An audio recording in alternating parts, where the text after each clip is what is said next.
Good morning, beautiful people. How's it going on this lovely morning? Trying to get away from these lawnmowers back behind me so y'all can hear me. I hope it's not too loud. But yeah, this morning I just want to touch on something real quick. I'm going to definitely be talking about this more and more in the future.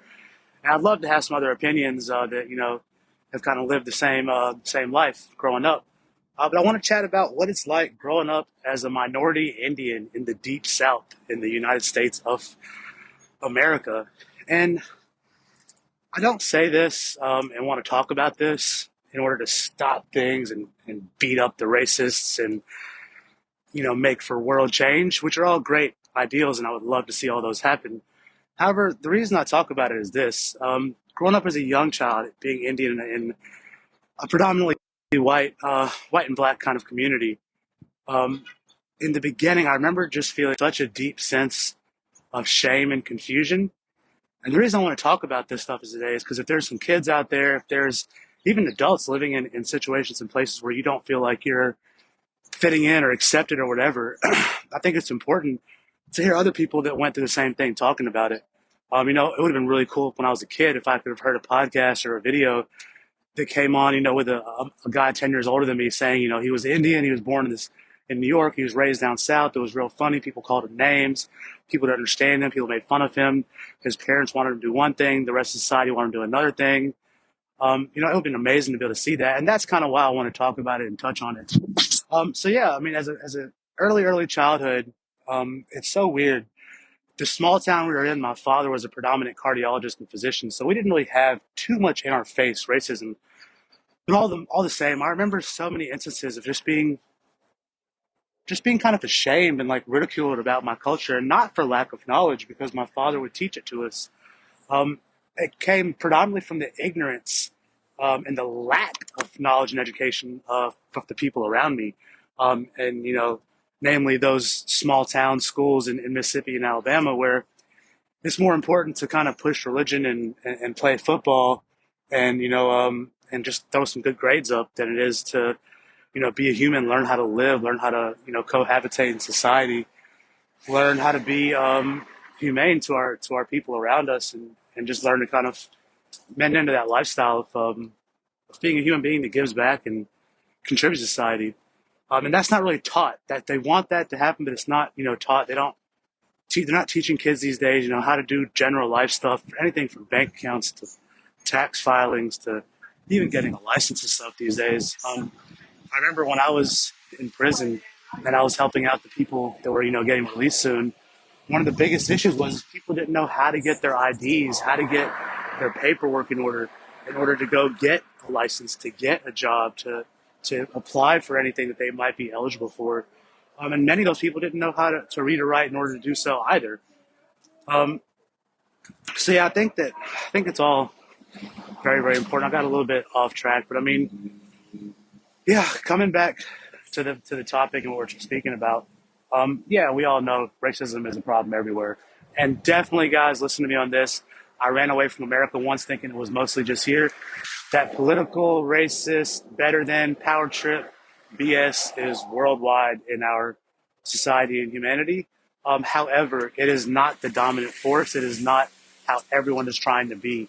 Um, the few that are like that, especially in your face like that, they get seen more because they're so out there with it and they're so almost radical with it. Um, See, I try my best to kind of steer clear of any super, super radical, super, super strongly forced ideas or thoughts. Kind of like everybody and their mama trying to tell me right now to take a vaccine. And I'm not against the vaccine, I'm just waiting on the right timing. But anyway, as I grew older and moved from Mississippi to Alabama, when I got to Alabama, private school, I went to boot camp in Mexico. They had my name on the roster for 6 months. Everyone kept hearing my name as the kid who stole cars and got sent to Mexico. So when I finally got to that private school in Alabama, it took a week or so to realize, like, wait a minute, this isn't protected Mississippi where everyone knows my father. No one knows us here. No one gives a shit about niceties. I mean, I started getting called all kind of stuff from like, hello, thank you, come again, the Indian jokes, to 7-Eleven, to sand, Nigga, um, all kind of stuff. I quickly, started getting kicked out of schools and getting in fights for that because I've always had like a loving, good, open heart, and always see the best. So even when I was in Mississippi, I was like, they're not making fun of me. I'm not really sure what's going on. Maybe it's just me. I'm confused. By the time I got to Alabama and realized that people were not, doing it subtly anymore, they were kind of really coming at me in my face. I was like, nope, this is not who I am. This is not a good thing. I'm not standing up for it. And I didn't know how to react to it the way I do now. Back then, it was just anger, violence. I told a kid I was going to kill him when I was 12 or 13, and they kicked me out of this super, super racist, good old boy system school. Where like the principal of that school even asked me why I was dressing like a NIGG, like a yeah, man. Like I had a red FUBU sweatshirt on, and he pulls me over in the hallway and asks me this. And as a kid, 11, 12 years old, it didn't really register. But imagine the impact it must have had on me because 20 years later, I remember the hallway, the position, the words exact for exact. So I think that the biggest point of this, there's two sides of this lesson. One is the kid, the person, the man, the woman out there that's in a community that you feel uncomfortable, that you might feel like you're the only Indian, you're the only white person, you're the only black person, you're the only brown person. That's okay. You're in a beautiful opportunity and position to learn so much about other people and other cultures. Don't let yourself bring that energy on you by feeling shame, by feeling confusion when it's not coming from the outside, right? Now, by all means, if someone tries to make fun of you, shame you, you do not have to put up with that. You don't have to get violent, but you don't have to put up with it, and you can be very clear and get yourself away from that. But what I learned, looking back, most of the time at a younger age, and especially in the beginnings of these stages, we're not even really attacked that much. We're not thinking anything's going on, but it's such a almost a culture shock to be the only person, quote unquote, like you with your skin color and your eyes and your nose, like in that area. That's also a beautiful, magical, special thing. And it took me 20 years to learn that, y'all. Learn it when you're 10. Learn it when you're 12. Learn the beauty of individuality in different culture and how big of a blessing it is to be something unique in a sea full of the same shit. And it doesn't mean that if there's 50 white people in an area, they're all not special. Every one of them have their own uniqueness. We're talking about that racist based on looks, mentality and ideals. And that gets broken and washed away over time when both sides, first of all the racist people, they have to stop with that BS judging people on the way they look. That's just, to me, it used to make me mad. Now it makes me sad. I just feel bad for people that are operating on that mental level of capacity out of hate and anger and just judgment and not wanting to try to even know people based on how they look or their color or something like that.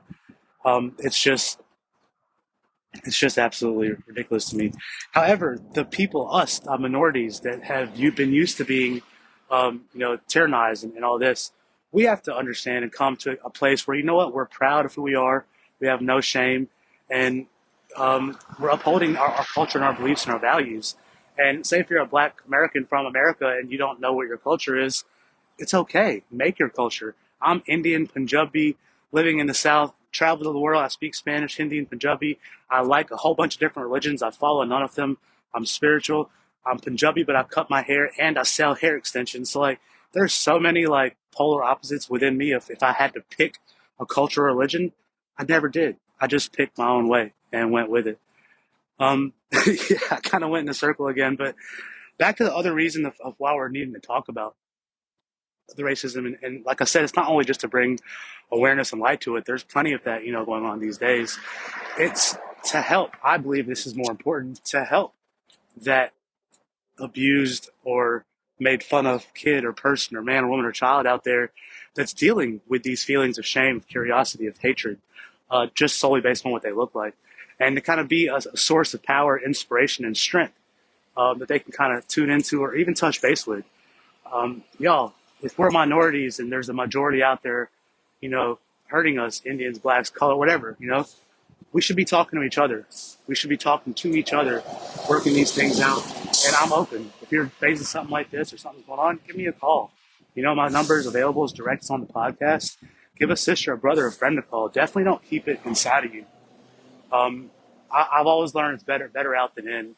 And if you're dealing with really, really difficult people, like stuff like that, don't be afraid of where you are, your position. Reach out to somebody. Reach out to even, law enforcement if you have to, if it's getting to be, a daily thing or harassment or physical type of threatening thing. And I don't know, y'all. I've been born in the South. I lived all over. I hate when people say, quote unquote, I don't see color, because I mean, everybody sees color. It's kind of like one of those things that people say, like, I'm not racist. I have black friends, type of thing, whatever. Um, for me, I don't know, man. I've always, since a young age, been able to see past what a person looks like and find something that I like within them, something special and natural. I think that's one of my superpowers is just always finding the good in people and being able to relate to them. So, um, I've been robbed by black folks. I've been shot at by black folks. I've been stabbed by white folks. I've been lied to by white folks. I've been robbed by a Spanish dude in Harlem or West Harlem in New York. Um, None of that would ever make me hate everyone that looks like that person, you know? Definitely, like, I can say the person that did that to me, I mean, he ain't shit. He's not a shit person. It's okay. I've forgiven him. I've moved on. I don't hold hatred in my heart. I also don't hold any space for any kind of relation or friendship or anybody, like that at all, period. But I think if we can all come to a place of understanding and curiosity for different culture, different people, different ways of thought, the world will come to a beautiful place. Because at the end of the day, that's what we're fighting about. That's what the biggest wars in history are, is over religion and over ways of thought and how things should run and who should control what.